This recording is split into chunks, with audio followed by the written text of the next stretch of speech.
the Ascends at Boston Avenue podcast. My name is Philip Boone, and I use he, him, his pronouns.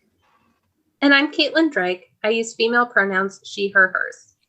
Before we begin, I'd like to state that the views represented in this podcast are those of the individuals in this conversation and not the official position of Boston Avenue United Methodist Church. We are recording this podcast remotely from our individual workspaces during the COVID-19 pandemic as we practice physical distancing as a church community. Our topic today is post-U.S. elections. Where do we go from here?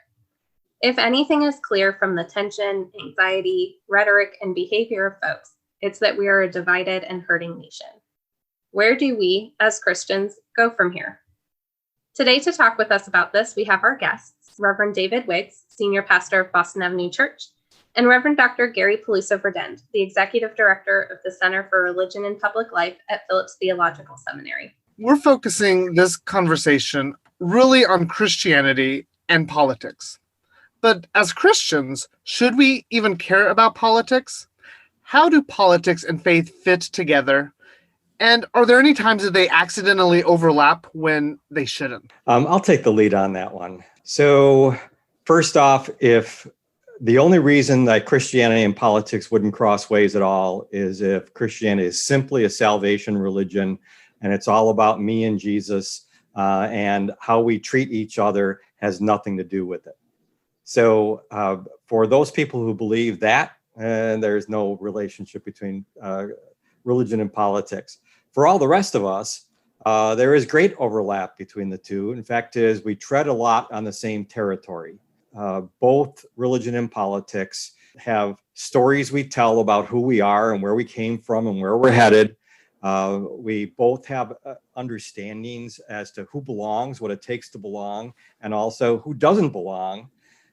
We both postulate or put forth a moral order, the way things ought to be, how we ought to treat each other. And we both have a sense that we're not the people yet we should really be. And then we propose, and here's the power to help us overcome that. So we definitely run in the same territory. I think, Philip, one of the things, just to be clear, that a lot of folks get this, some don't. Church and state is different from religion and politics. And what the First Amendment is talking about in terms of these issues is that there shall be no established church in the United States. So the church and state are to be separate.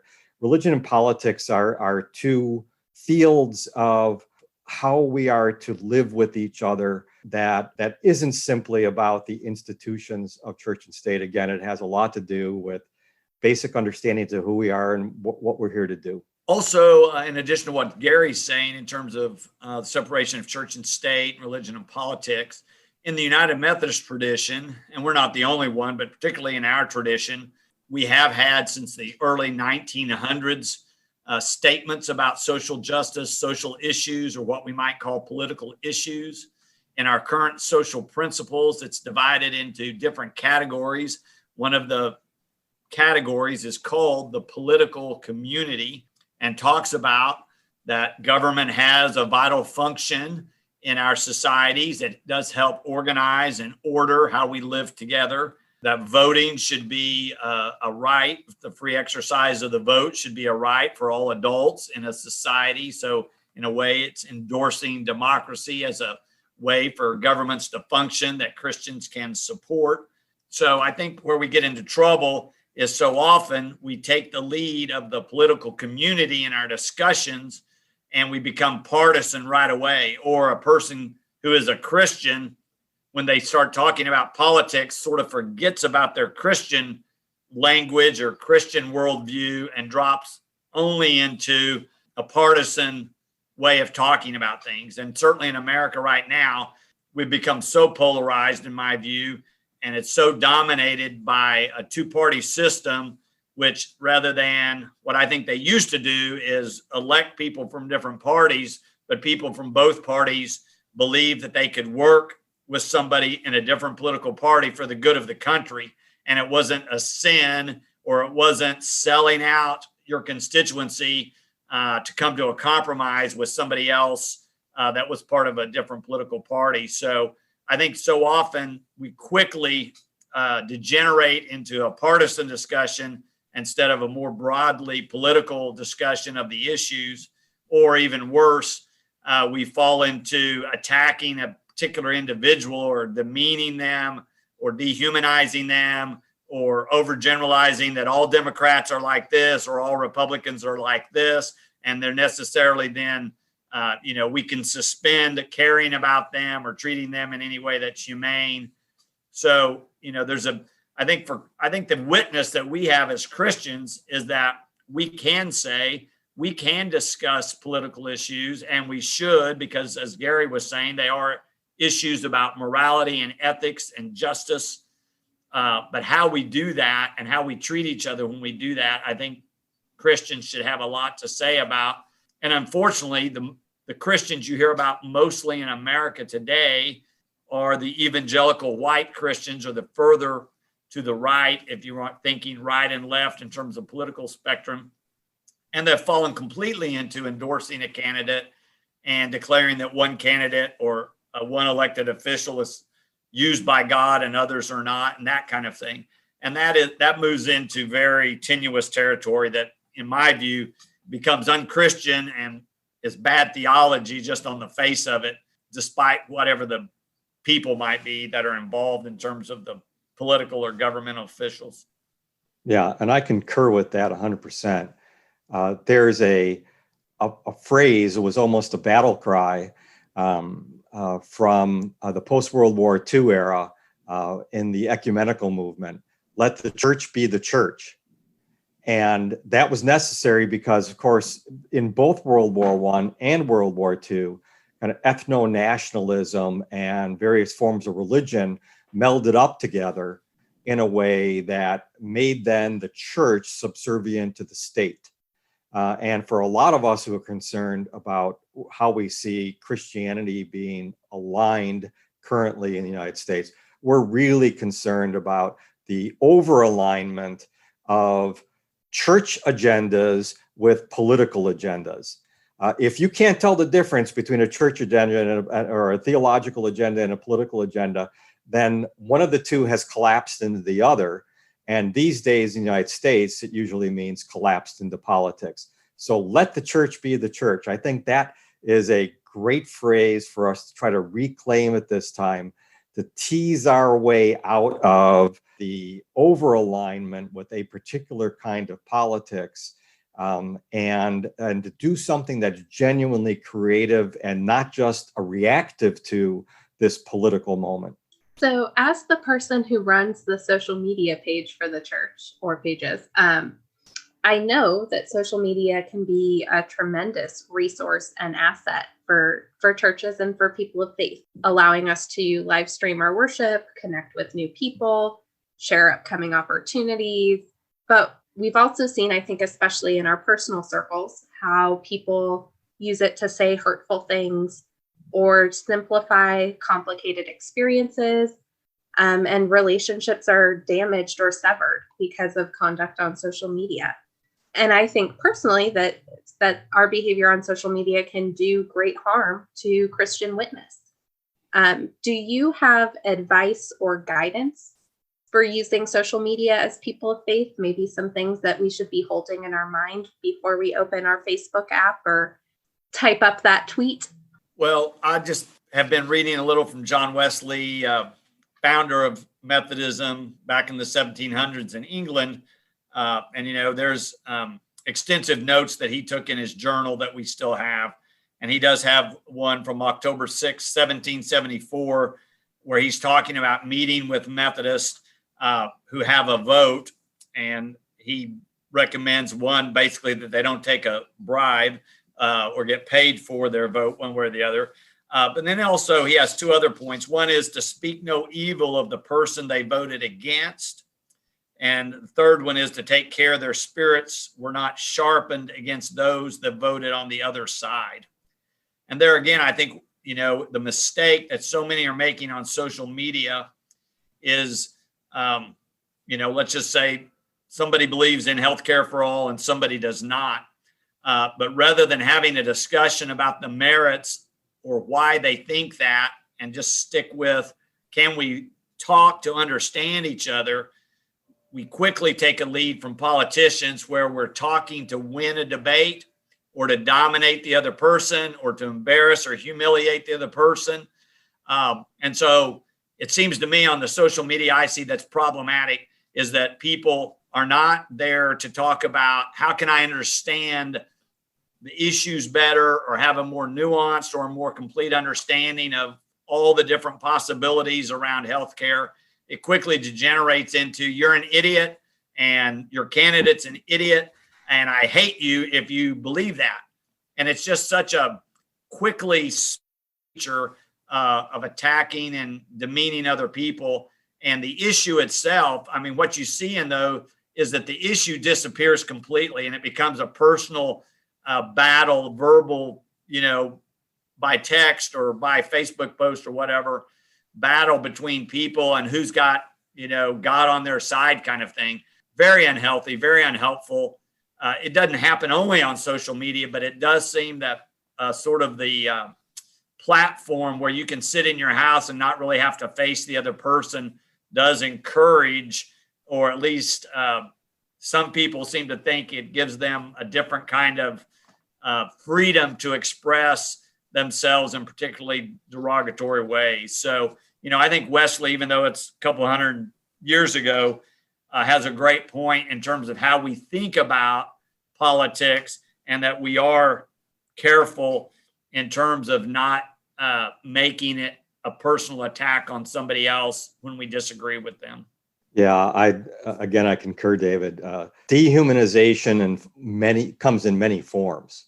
And, part of what it means to be the church, I think always means is to humanize the other, not dehumanize the other. Now, I know there are forms of Christianity that are really good at dehumanization, but ours ought not to be that. And there's a lot of research about why it is that people will say things on social media that they would not say if they were sitting in the same room with the person and face to face. I think how we as people of faith handle our presence and the face of Jesus we're projecting to everybody else as we say our words. How we do that on social media is really one of the biggest issues of our time. Folks who are thinking about whatever the next election cycle, whether that's 2022 or 2024, are really concerned about the way that people are getting people who want to do damage to relationships for the sake of political gain are going to become more and more adept at its use. So on the one hand, we as Christians, I think, we have to be really sensitive to making sure the character virtues that Paul talks about thinking about the good, the true, and the compassionate and the like, treat, practicing the golden rule or the platinum rule in the way that we treat each other on social media, that's all important, as well as we need to be careful about what it is we're circulating on social media because there's a lot of untruth of just factually wrong stuff that goes around out there. And we ought to, people of faith, need to be concerned about what's true so that we don't involve, some kind of slander by circulating about others. So I think the combination of how we speak on social media and what we circulate on social media are two issues we have people of faith really need to get our heads into in terms of the morals and the ethics of it. I feel like whenever David was talking about John Wesley and what he said, there's a lot of John Wesley that we can really take to heart during these times, whether it's his 3 simple rules, doing no harm, doing good, and staying in love with God, or whether it's the quote that's attributed to him about do all the good you can and in all the ways you can and all of that. So I feel like we can just read John Wesley and kind of understand how we should act around this time. Mm-hmm. Like you guys said, you all had mentioned that people have said some hurtful things to each other or over this election, mainly a lot of it was on social media. A lot of times in the church, we talk about grace and forgiveness. Do we owe people grace or forgiveness? So, is a really tough It is a tough one for me. And frankly, there are some days when I lean one direction or lean another. I think where I would take up that question today is, well, maybe, but let's talk about a temporal sequence here. Grace, as in, don't necessarily jump to climb the ladder of inference to when somebody says something that I think I disagree with, assuming I know exactly what they're talking about. And of course, they'd be an idiot to say that. So that grace, as far as listening with grace, always, okay? In terms of forgiveness, in fact, I just reread part of something I wrote in 2015 on polarization. I quoted what was a tremendous speech by an ecumenist and theologian named Robert McAfee Brown, one of the original on the white liberation theologians, who had to give a speech at the World Council of Churches on the council's theme of Jesus Christ frees and unites. And this was 1975, and America was pretty hated in the world, especially in the Southern Hemisphere, as well as our the Cold War enemies and the like. Vietnam was just over, and that was just a bad time. So Brown said, here I'm a white guy addressing the first World Council Assembly in the Southern Hemisphere. It was in Nairobi, and in Africa. And I says, if I stand up here and say, happy, happy, happy, Jesus Christ frees and unites, and use those two nice words, nobody's going to hear anything I have to say. It says, because there's a word missing here. It says, Jesus Christ frees, yes. Jesus Christ unites, yes. But in between, Jesus Christ divides. And one of the big divisions he talked about was the division in terms of social justice, in which in our polity in the U.S., we might talk about the way that we overemphasize freedom as American value versus where does equality fit into this? And once you bring equality in the occasion into the equation, it really begins to change the calculus there. So in terms of your question, we can't get to the healing without going through the difficult reckoning first. And so forgiveness, I think, may be somewhere further down the line, but we need to have that, everybody, at least in our circles, talks about it's not just a moment of reckoning. This is an era of reckoning we have going on. And we need to deal with that era of reckoning. And if we do that well, healing can be possible, forgiveness can be possible. But it's unfair of us to jump right to, it's time to forgive and kind of move on. No, I think we need to do some reckoning first. I think those are very wise and insightful words Gary's sharing with us. I think, in terms of a person of faith, I always do want to lead with grace, as he was saying, to give people a space to seek to understand. Stephen Covey talked about that, his habits of highly successful people, but also how people get along. How do you work with one another? But we can also remember that Jesus starts his ministry with repent, for the kingdom of God has come near.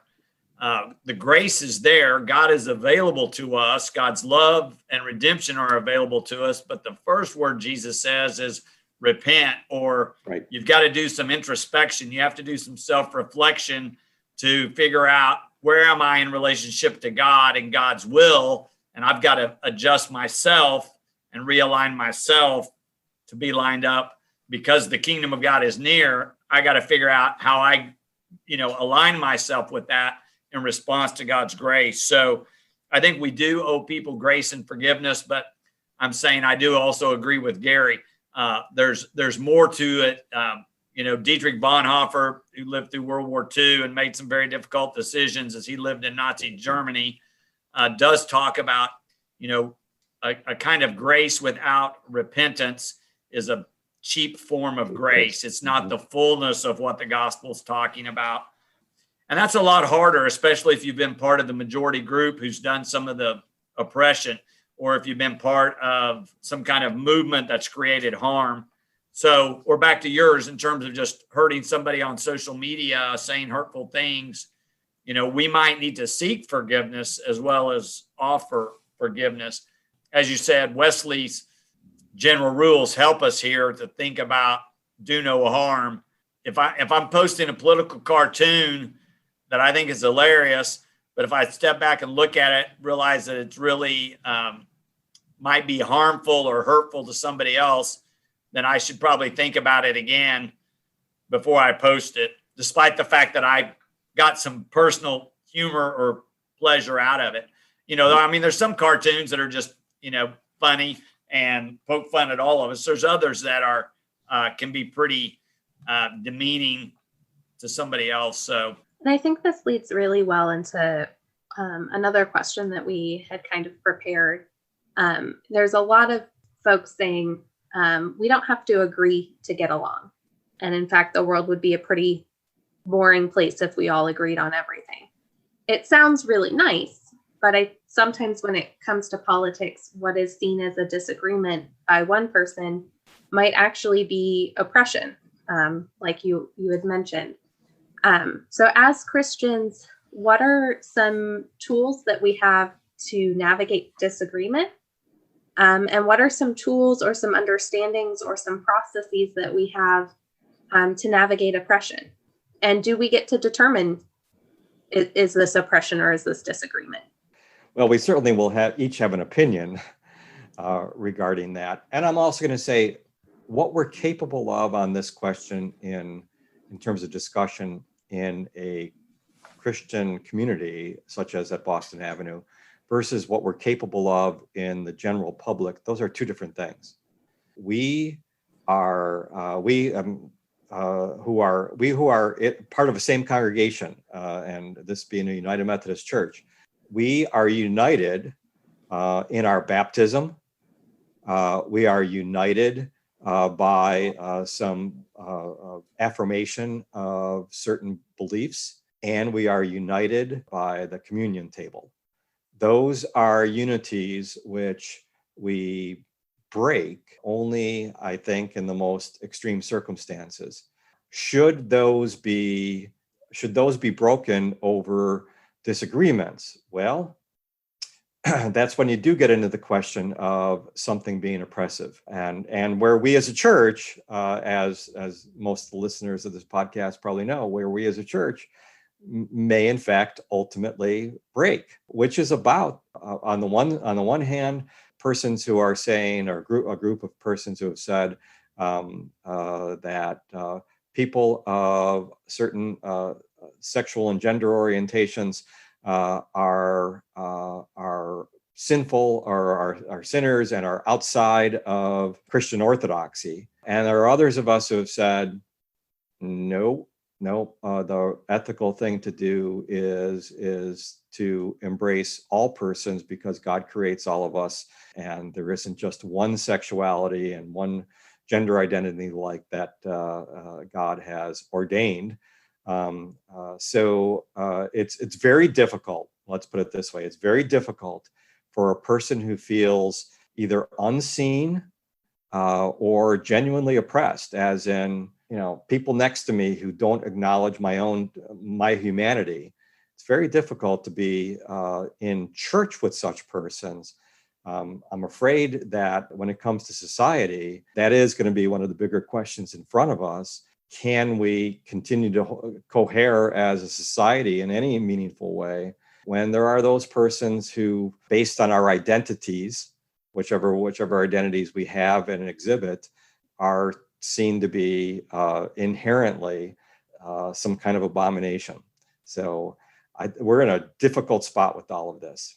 Well, and related to that, I'm thinking about theologically, as you come to think about how do I conceive of my own Christian faith, and Gary referred to this a little bit earlier. If I think that the primary locus of faith has to do only with my relationship with Christ and not really with anything else, that leads you in one direction, which typically leads you in a direction where your rights are sort of the ultimate Like I have the freedom to do whatever I want because I'm saved, or I'm in a right relationship with God, or I know my opinion's right because I'm this kind of Christian, over against a theological orientation that begins with believing that the primary locus of Christian faith is in the community and has to do with how does this impact everyone that might be a part of this community, with a special emphasis on those who are most vulnerable. In biblical language, that's widows, orphans, and the poor. The least of these is another phrase Jesus used in terms of who we should be most concerned with when we're making decisions. So if I start with a community locus or a corporate locus, as Gary was saying, like around a communion table, that leads me in a very different direction in terms of what I'm going to assert as my rights or my opinion over all others. And so the theological orientation that one begins with really leads you on pretty dramatically different paths. And you overlay that in a context of political partisanship, which asserts certain rights constitutionally. I think it's easy to end up with some really divergent descriptions of what it means to be a Christian. And so some of those conversations you can have, and others it's really difficult to hardly even begin the conversation, because theologically, in terms of our faith orientation, we're beginning at a very different place. What does living into the eighth commandment look like right now? In Luther's Small Catechism with Explanation, he said that the eighth commandment, you shall not give false testimony against your neighbor, means that we should fear and love God so that we do not tell lies about our neighbor, betray him, slander him, or hurt his reputation, but defend him, speak well of him, and explain everything in the kindest way. How do we do that? Well, how do we do that? Well, that question is almost as old as human language, I'm sure. And this is an era where we, I'm with so many people who would say our level of conversation and discourse is not life-giving, and it has to be. It just has to be if we're going to be any kind of people together. I heard something in a podcast yesterday that has really stuck with me and has kind of wheedled its way into my mind. And they were talking about in medical healthcare, in terms of our health, how the model of wellness looks at where's the inflammation. Rather than just treating the symptom, we know that much of what's wrong in the human body is some form of inflammation. And the folks in the podcast were saying that what a great question basically to put to our society right now. Where's the inflammation? And the use of the tongue as it is in James and elsewhere is part of where the inflammation is. It's where the inflammation is coming out. We use language that inflames, or we use language that can bring the temperature down some, and all. And I really think the struggle for what it means, again, to speak the truth in love, one of my favorite of all biblical lines and one of the most difficult to do, to speak truth in love, to not inflame the matter, but to speak truthfully, and in a way that is trying to open the possibility of relationship, that's a great deal of what needs to be going on right now.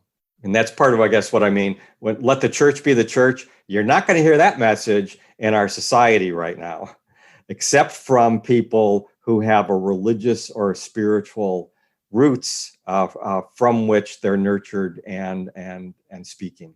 I think it's similar to often when we're talking about the human condition, and as theologians or people of faith, or me as a pastor, we have to be careful. Psychology has a language describing the human condition. The theology or Bible has a different one. It's not that we can't learn from both, but I think it's kind of important to know who's framing the question or what lexicon we're using. Mhm. And so I think what's happened in America is that we have allowed not only the politicians, but the media set the agenda or set the frame in which we're going to discuss this. And what I think we fail to remember is that they are designed to get ratings. They don't mind using a partial fact or quoting an innuendo or raising a question about somebody that may or may not be as substantiated, because if it inflames, right, it gets ratings. People respond to that. That's how, even on social media, how do a lot of people want to get engagement? They say something or they put something in the headline that seems outrageous so that you will click on it to read the story.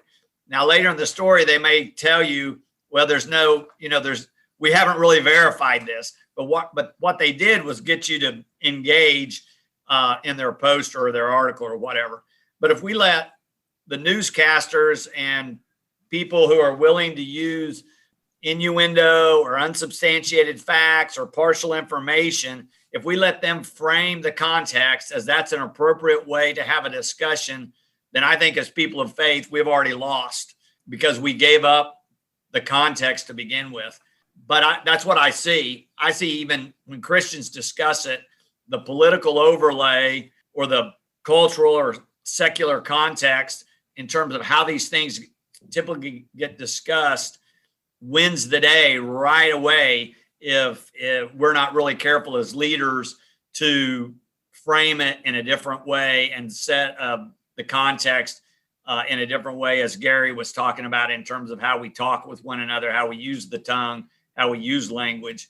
So we don't talk about the frame or the context very often, even in Sunday school classes, Bible studies, holy conversations. If we're not really careful, we have slipped right into letting people who are not trying to set a Christian context set the context for us. And that leads us down a terrible path in many situations. I'm going to chunk this next question up, but thinking about moving forward and where we go from here, I think there are going to be different arenas where we have different expectations or responsibilities. So David, how do you see the role of a pastor in this time? And for the next, few months or few days, whatever it is? Right. I think I have an illustration that will help with this. So I had a discussion with a parishioner the other day who was considered that I used the phrase Black Lives Matter. From his perspective, when he heard that, he thought of an organization that from, the sources he reads or listens to has convinced him that that's a socialist, Marxist, anti-American organization. And he wanted to make sure I wasn't endorsing it and that I was fully informed. And so I asked him, do you know, is there a Black Lives organization in Tulsa? I said, I don't know if there is or not. I don't even think I could name a leader of Black Lives Matter organization in Tulsa. Can you? Which of course he could not. Now I said, I do believe Black Lives Matter. And at Boston Avenue, we're going to be engaged in anti-racism work. We're going to be affirming people of different races or ethnicities or skin colors. And we're going to be examining the role white people have played in oppressing others. And he said, oh, I can fully agree with that. But you can see that if I would have engaged him with his original statement about Black Lives Matter, that we could have easily ended up in a big fight. So, kind of clarifying what we're talking about and framing the conversation, being careful how we frame that conversation. As a pastor, I think I can help us talk about the issues.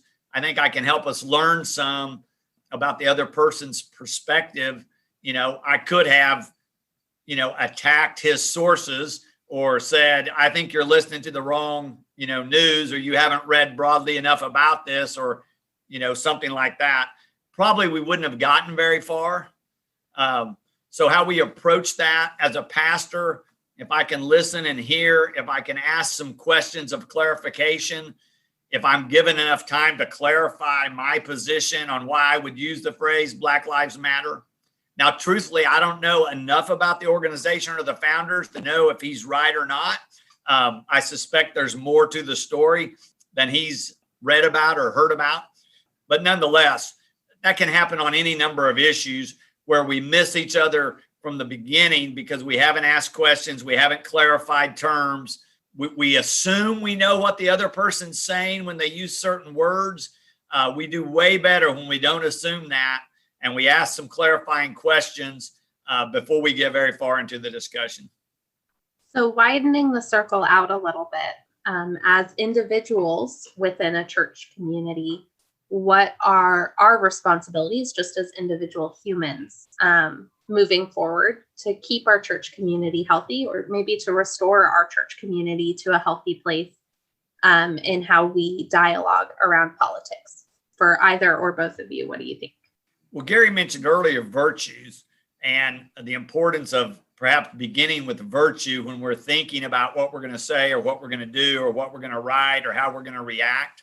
We all as citizens, but also the Methodists have said as Christians, it's important that we play a role in our civic life or our political life, that we do have a role to play, that, you know, people should have the right to vote. We should exercise the right to vote. Certainly Wesley believed that as well as our founder. But if it really makes a difference. I know I've said this earlier, but where we start, and if we start with a partisan political divide, we get in trouble as people of faith. If we include our faith as part of our beginning, even if we lean one way or another, or what we think about an issue happens to align with one political party's platform better than the other, I just think we do better when we begin with the virtue, when we begin with kindness, truth, sharing the truth in love, listening to the other, trying to do the good for the other. When we begin with those kind of theological foundations, then I think our political and civic discourse works way better than when we begin with the way the politicians or the newscasters or some media specialist has framed it. And I want to affirm everything David just said. I think going back just the previous statement when he said the way you start is not necessarily is not to start with, I know what you're talking about. I've heard that before, and I'm going to teach you what the right way is, because who's open to that? Who's open to that? So starting with, well, tell me more, and trying to get to where somebody is at. It's not always necessary to wind up agreeing with someone or not, but like with ourselves, were you heard? Did the other person take time to really understand you? Do that for somebody else. And maybe like one of my favorite phrases for today is rather than achieving agreement all the time, sometimes it's a real accomplishment to achieve disagreement, to really know what you're disagreeing about, as David did with the parishioner he was speaking with the other day. And then just broadening that circle one further step out, beyond our church community. And I think especially Gary, with your role, you can speak to this a little bit. Just as people of faith living in a public world, are there responsibilities or actions that you think we should take on, or that we should hold? Yes, there are. Again, I look back at what does the church, this is one of the first things I was ever taught in seminary, that if you give a sermon, and if that sermon could have come out of the Rotary Club, and there was nothing distinctive about it from within your faith, from a faith community, then you failed in what you were doing. And I think let's broaden that out. What does it mean to be the church today? What does it mean to be a Christian in society today? Clearly, there are very different understandings of that from that 80% white evangelical who voted for President Trump, or that 55-60% white Roman Catholic who voted for President Trump, versus those who may have the 40% or so of the main line that would have voted for this time for President Biden. So being clear about who we are, what we have to offer, what our values are, not necessarily what the values are of either party, what our values are, what our agenda is. And a Christianity from a Wesleyan perspective ought to be leading with that combination of personal holiness and social holiness, which I think is it's one of the things I most appreciate about our tradition, because it says that first, look at yourself. Look at don't assume that all the change needs to happen with those people just changed. Everything would be okay. No, look at yourself. How do you measure up? How do I measure up? So, get humble, claim some ignorance, as in personal ignorance rather than to be all knowing. And then how does that translate into society in ways that make this a more just and compassionate and loving country, taking three values that come from our tradition that we want to affirm and multiply: justice, compassion, love. That's what I think we got to be about.